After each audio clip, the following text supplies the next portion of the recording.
Okey, bismillahirrahmanirrahim. Assalamualaikum warahmatullahi wabarakatuh dan selamat sejahtera. Kami dari Kumpulan 3 ingin membentangkan tajuk mini projek kami iaitu peranan etika dan peradaban mendorong tanggungjawab sosial di Malaysia. Seterusnya saya akan seterusnya saya memperkenalkan nama saya Siti Nur Aisyah binti Sulaiman. Nombor matrik saya ialah 19DAT21F1003. Seterusnya, saya ingin meminta ahli kumpulan 3 untuk memperkenalkan dan memberikan nombor matrik mereka. Assalamualaikum, nama saya Nur Izzati Ifah binti Muhammad Idrin. Nombor matrik saya 19DAT21F1039. Seterusnya. Assalamualaikum dan salam sejahtera. Saya Nur Fatin Nabila binti Muhammad Azhar. Nombor matrik saya 19DAT21F1043. Seterusnya. Nama saya Nur Fariha Adina binti Elizan dengan nombor matrik 19DAT21F1045. Seterusnya. Assalamualaikum, nama saya Sharifah Auni Bashira binti Syed Zahawi dengan nombor kad matrik ialah 19DAT21F1067.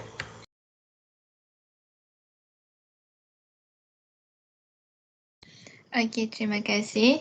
Seterusnya saya ingin memberitahu tentang perincian bab yang kami akan terangkan iaitu 8.1 Takrifan Harian dan Autoriti, 8.2 Peranan Etika dan Peradaban dalam Mendukung Tanggungjawab Sosial, 8.3 Kesedaran Nasional dalam Tanggungjawab Sosial, 8.4 Tanggungjawab Sosial dalam dan luar negara, 8.5 Kesukarelawan.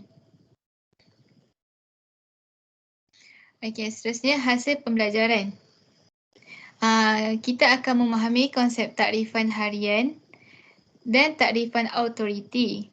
Yang kedua, kita akan dapat menganalisa perkaitan etika dan peradaban dalam mendukung tanggungjawab sosial. Mempraktikkan nilai kesukarelawan dalam mencapai keharmonian masyarakat. Okey, seterusnya kami akan memulakan pembentangan kami. Saya serahkan pembentangan pertama kepada pembentang yang pertama. Okey, nama saya Nur Fariha Adina binti Elizan dengan nombor matrik 19DAT21F1045 akan memulakan pembentangan dengan tajuk 8.1 Takrifan Harian dan Autoriti. Takrifan harian ialah pengalaman hidup yang diterima bersama, tidak terikat oleh undang-undang formal tetapi lebih bertolak ansur dan memahami bagi memastikan kehidupan masyarakat lebih aman. Perbezaan budaya dan adat resam mewujudkan masyarakat maju yang harmoni dan aman kerana setiap bangsa dan agama saling hormat menghormati antara satu sama lain. Prinsip kepelbagaian ini perlu dijelaskan dan dihati pada semua lapisan masyarakat untuk memastikan perpaduan dan kehidupan yang harmoni agar dapat diwariskan kepada generasi masa hadapan. Pertama, budaya masyarakat Melayu. Klasifikasi perayaan-perayaan agama, jenis-jenisnya Aidilfitri, Aidiladha, Nuzul Al-Quran, Maulid Nabi, Awal Muharram. Contoh-contoh muzik tarian ialah wayang kulit, kuda kepang, zapin dan menorah. Kedua, budaya masyarakat Cina. Perayaan-perayaan agama masyarakat Cina ialah perayaan Tahun Baru Cina, perayaan Hantu Lapar, perayaan Kuih Bulan. Contoh muzik dan tarian ialah opera Cina, tarian singa dan tarian naga. Yang ketiga, budaya masyarakat India. Perayaan-perayaan keagamaan ialah Deepavali, Thaipusam dan Pongal. Contoh-contoh muzik dan tarian ialah tarian Kathak dan Bharatanatyam. 8.1 Takrifan Harian dan Autoriti. Takrifan autoriti merujuk kepada fenomena dan tingkah laku yang dikaitkan dengan perundangan, protokol perlembagaan yang telah diinstitusi dan diperlakui bersama. Setiap perbuatan masyarakat terikat dengan peraturan undang-undang yang berpokok kuasa. Tindakan bersalahan dengan undang-undang boleh dikenakan hukuman mengikut peraturan yang ditetapkan. Dalam konteks negara, undang-undang dan peraturan disanakan oleh pihak berwajib adalah mewujudkan masyarakat aman. Autoriti. Undang-undang juga bertujuan untuk mengajak dan menggalakkan ahli masyarakat termasuk melakukan perkara-perkara yang betul demi menjalani kehidupan bersama yang aman damai untuk menghilangkan toleransi antara puak dan kumpulan masyarakat. Kehidupan sesebuah masyarakat itu akan menjadi kucak-kacir tanpa peraturan serta undang-undang. Tindakan tidak mematuhi undang-undang boleh dikatakan mementingkan diri sendiri tanpa memikirkan kesan atau akibat tindakan kepada orang lain. Sistem perundangan juga merupakan salah satu kriteria utama masyarakat. Ini kerana sistem perundangan mampu menghasilkan keadilan yang amat besar pengaruhnya dalam menentukan jatuh bangun sesebuah tamadun. Konsep perpaduan dan integrasi. Perpaduan ialah proses perpaduan yang merujuk kepada penyatuan masyarakat dalam semua aspek kehidupan seperti fizikal, ekonomi, politik dan sosial. Perpaduan yang sangat penting bagi negara yang mempunyai masyarakat maju seperti Malaysia. Keutuhan sesebuah negara bergantung kepada keharmonian sosial yang boleh mewujudkan kestabilan politik yang membantu merangsang pertumbuhan ekonomi negara. Ringkasan perpaduan adalah satu proses untuk menyatukan seluruh anggota masyarakat dan negara melalui ideologi negara supaya setiap anggota masyarakat dapat membentuk satu identiti dan nilai bersama serta perasaan cinta dan bangga akan tanah air. Konsep integrasi merujuk kepada proses penyatuan aspek fizikal, sosial, ekonomi, politik termasuk aspek biologikal. Biologikal ialah kesanggupan pelbagai kumpulan etnik untuk berkahwin campur. Tidak semua orang mesti berkahwin campur antara etnik memandai terdapat beberapa wakil yang sanggup untuk hidup bersama.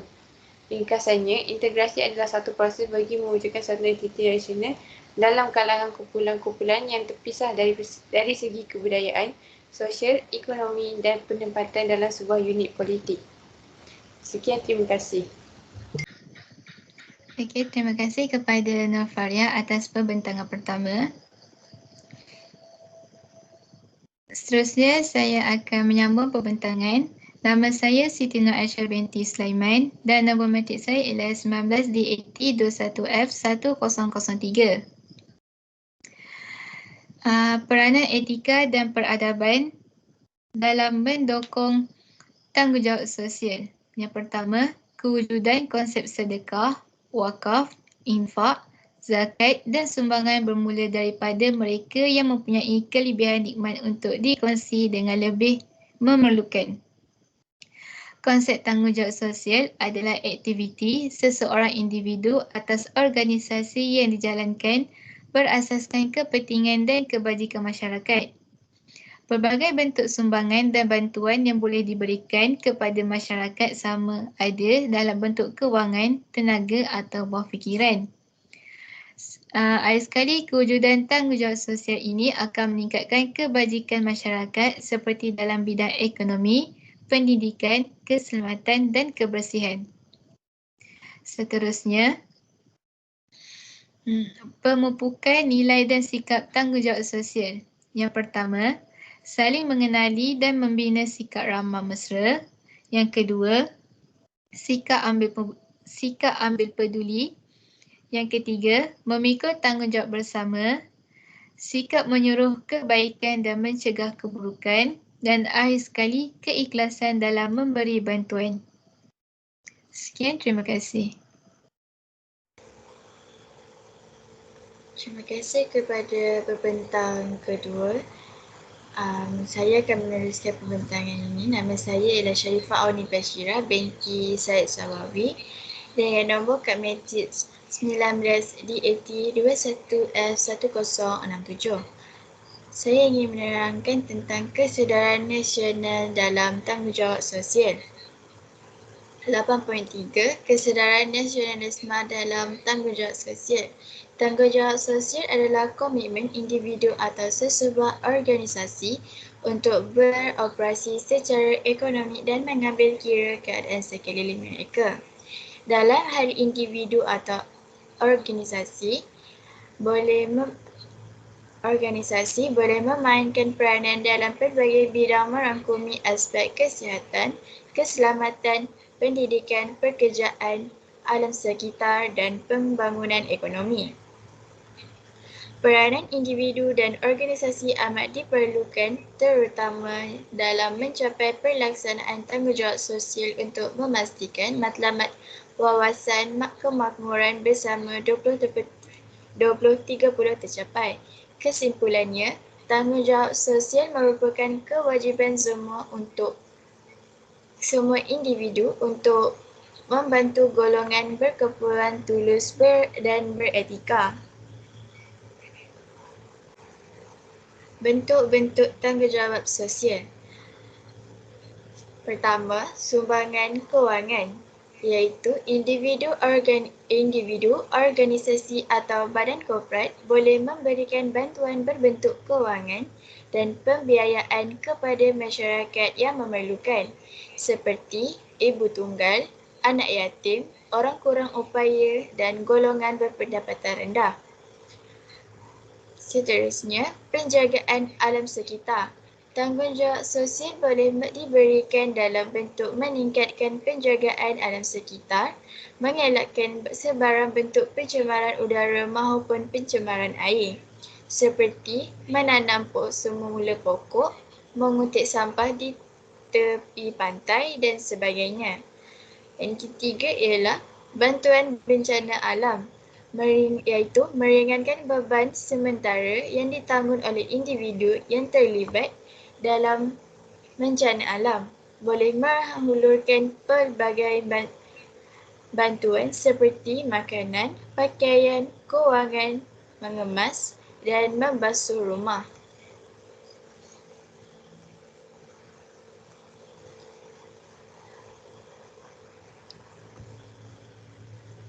Bentuk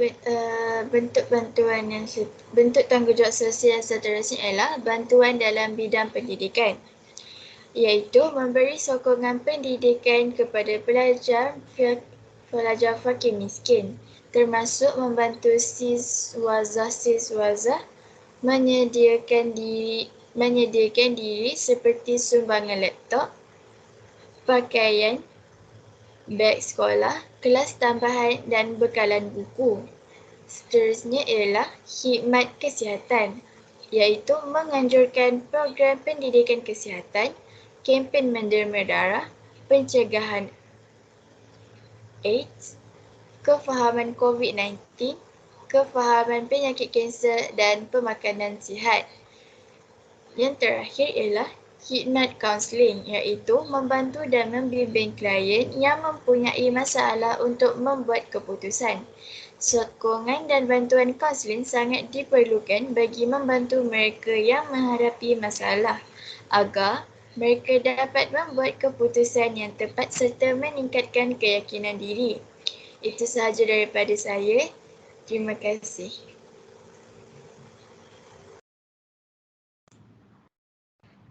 Terima kasih kepada pembentang ketiga. Assalamualaikum dan selamat sejahtera. Saya Nur Fatina Nabila binti Muhammad Azhar dengan nombor matrik 19 DAT 21 F1043. Tajuk saya adalah tanggungjawab sosial dalam dan luar negara. Pelaksanaan tanggungjawab sosial dapat mendatangkan kebaikan bukan sahaja kepada masyarakat sekeliling, malah kepada agama, bangsa dan negara. Pelaksanaan tanggungjawab sosial ini dapat melahirkan pekerja yang lebih beretika, tidak mementingkan diri, bertimbang rasa terhadap keperluan masyarakat serta golongan yang berkeperluan. Golongan yang berkeperluan akan lebih terbela melalui pelbagai bentuk bantuan yang diberikan, sama ada berbentuk bantuan kewangan dan material. Konsep tanggungjawab sosial adalah usaha-usaha yang dilakukan untuk melewatkan atau mengambil sesuatu keadaan agar mencapai kesejahteraan hidup. Melalui bantuan-bantuan tersebut, secara tidak langsung kemiskinan kemiskinan dalam negara dapat dikurangkan dan ekonomi negara akan dapat dibangunkan. Lebih banyak peluang pekerjaan dapat diwujudkan yang secara tidak langsung dapat membantu meningkatkan pertumbuhan ekonomi negara. Dengan ini, masyarakat dapat menikmati kehidupan yang lebih baik di masa hadapan. Kesimpulannya, pelaksanaan tanggungjawab sosial ini sememangnya mendatangkan kesan yang positif kepada syarikat dan masyarakat termasuk juga agama, bangsa dan negara. Contoh tanggungjawab sosial yang dilakukan oleh pelajar politeknik, projek membersihkan dan mengindahkan kawasan politeknik, projek membersihkan rekreasi tanah perkuburan balai raya kampung, projek tanggungjawab sosial di sekolah atau tahfiz dan di rumah anak yatim dan akhir sekali di rumah orang-orang tua. Kepentingan tanggungjawab sosial yang dijalankan secara bersama akan mewujudkan rasa persefahaman dan pengukuhan jati diri di dalam sesuatu kumpulan. Aktiviti yang dirancang dengan baik akan memberi impak kesihatan diri dari segi fizikal dan rohani. Aktiviti yang dilaksanakan secara bersama dalam sesebuah komuniti berbilang kaum akan memberikan impak toleransi dan ikatan perpaduan yang lebih utuh. Mewujudkan rasa timbang rasa dan menyayangi orang lain khususnya orang kurang upaya serta warga tua. Tanggungjawab sosial di luar negara. Contoh-contoh program yang dianjurkan untuk membantu masyarakat luar negara seperti program korban di Kemboja, membantu rakyat Palestin, membantu negara yang ditimpa musibah bencana alam, misi kemanusiaan ke negara yang dilanda krisis peperangan dan sebagainya. Tanggungjawab sosial yang boleh dilakukan kepada masyarakat negara luar. Pertama, kemudahan kesihatan ikhmat pakar perubatan. Pemberian sumbangan peralatan dan kemudahan perubatan serta diperlukan kepada negara miskin, negara bergolak dengan peperangan. Yang kedua, sumbangan kewangan dan melabur dalam pelbagai sektor. Bantuan yang boleh dilakukan dengan melabur dalam sektor pembangunan negara seperti sektor perkilangan, sektor pertanian dan sektor kewangan. Dan akhir sekali, pembiayaan beasiswa dan tenaga pengajar. Sumbangan dalam sektor pendidikan perlu dititik beratkan bagi menjadikan satu kelompok rakyat yang berilmu dan mengubah sesuatu tamadun. Itu sahaja daripada saya. Terima kasih.